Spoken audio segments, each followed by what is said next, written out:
प्रभू श्रीरामांच्या जयघोषामध्ये गगनबावडा इथं रामनवमी सोहळा संपन्न झाला। या सोहळ्याला हजारो भाविकांनी उपस्थिती लावली।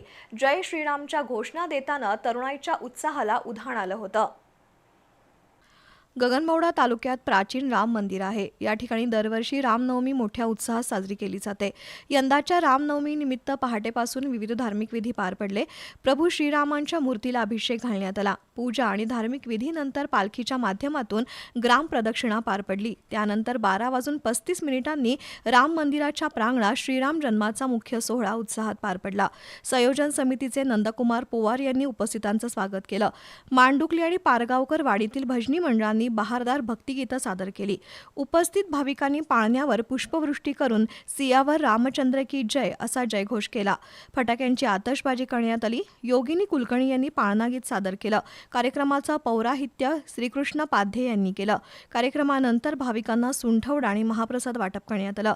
हजारो भाविकांनी दर्शनासाठी गर्दी केली होती।